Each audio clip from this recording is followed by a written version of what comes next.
Okay? That's the problem of time lags, because these can be fairly long, fairly pronounced. So for those reasons, and a couple of reasons here that are on the list but we didn't talk about, the monetarists say fiscal policy is no good. Well, what do you suppose the monetarist would suggest pursuing instead of fiscal policy as a tool of economic management? They're going to say fiscal policy doesn't work, or it doesn't work well. So what works better?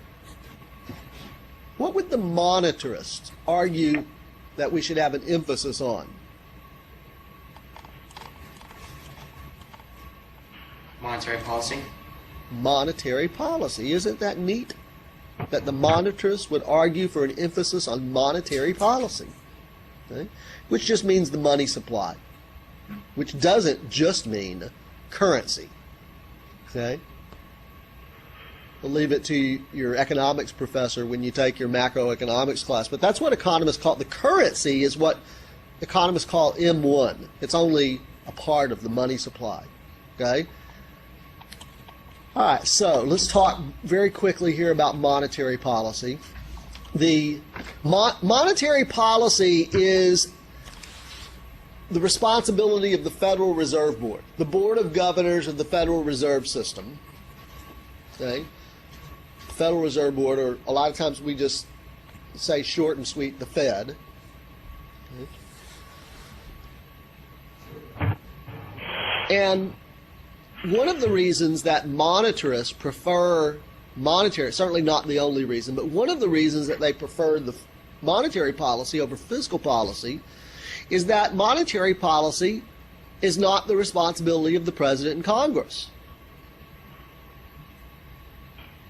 It is the responsibility of the Fed. And the Fed, the Board of Governors of the Fed, are not elected politicians. So the theory is that they can make economic policy decisions, what's good for the economy, without regard to public opinion and political blowback that they might get. Where the President and Congress are worried, preeminently worried about public opinion and how their decisions are going to be perceived by the public, the Board of Governors of the Fed don't have to worry about that so much. In the late 1970s, I told you that we had this very pronounced inflation.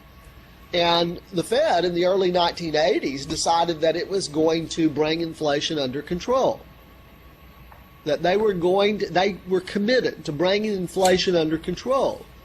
And they understood that the monetary policies that they were about to pursue were going to cause some pain. Okay? As we'll see, one of the effects of monetary policy during a period of inflation is that interest rates go up. So in the early 1980s, when the Fed decided to bring inflation under control, you had inflation out there, so the price of everything was going up. The price of housing, the price of cars, the price of gasoline, the price of everything was going up, okay? So somebody who might be in the market to buy a new car had to face rising prices almost on a daily basis. Certainly on a weekly or a monthly basis, the price of cars would go up. But in addition to that, they had to face interest rates, which at their peak got up to about 21%. Okay? So they were facing very high prices for goods and services like cars that they bought on credit, but they were also facing a very high price for borrowing money. And that was a direct result of the Fed in its efforts to bring inflation under control. And I remember this very well, although I never really understood why. I understand why the Fed came under heavy criticism. People outside of the Federal Reserve Bank in New York protesting, outside of the Federal Reserve Bank in Dallas protesting, San Francisco, all around the country, people protesting the Fed's monetary policies. What I didn't understand was one form of protest.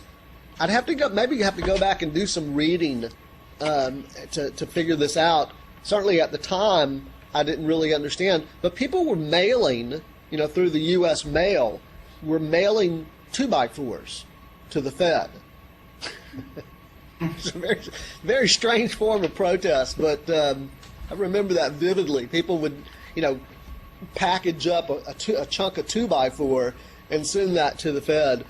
Anyway, so the Fed, I'm not telling you that the Fed is immune to public perceptions. I'm not telling you that the Fed doesn't come under criticism. What I'm telling you is that according to the monetarists, the Board of Governors of the Fed, they can endure the criticism easier than the President and Congress can because they don't have to stand for re-election. I'm not telling you that the monetarists are correct. I'm telling you that that's their argument. They may be correct, but they may or may not be correct. I think there's some undeniable truth to that. I mean, obviously, they don't stand for re-election, and it probably insulates them somewhat from the political pressure that they might get if they were elected politicians. Okay. There are several tools of monetary policy that the Fed has. I've got two listed up here. One's a major tool and one's a minor tool. Let's deal with the minor tool first. The reserve requirements. Okay, that's the amount of money that a bank has to have on hand at any given time.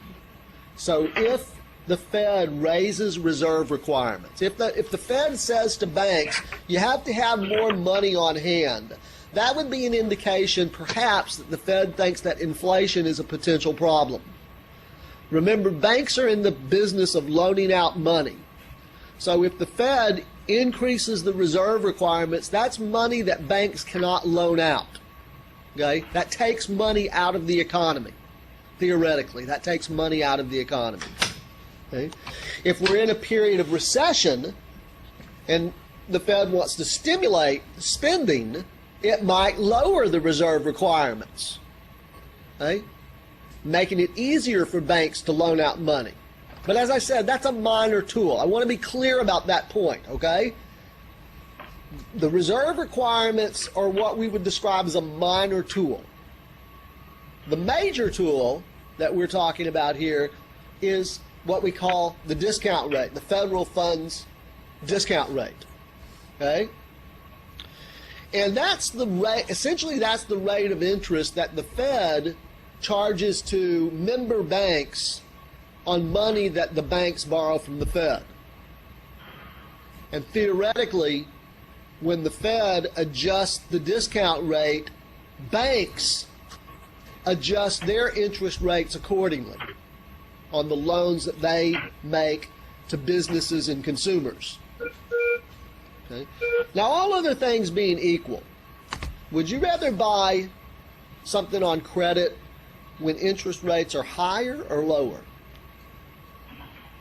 This may sound like an obvious question, but be patient with me for a moment. Would you rather buy something on credit like a new car or anything on credit? Would you rather buy it when interest rates are higher or lower? Lower. Why? You don't have to pay it back. You don't have to have as much money taken out. I don't know what you mean, taken out. Like, the percentage of how much you have to pay extra other than the set amount. What are interest rates?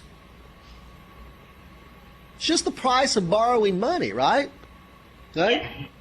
So it's like anything else. You would rather buy something when the price is lower rather than when it's higher.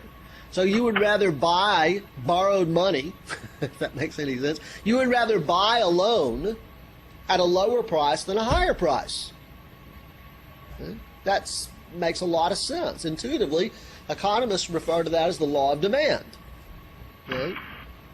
So keep that in mind, that higher interest rates or lower interest rates apparently affect people's behavior when it comes to buying on credit.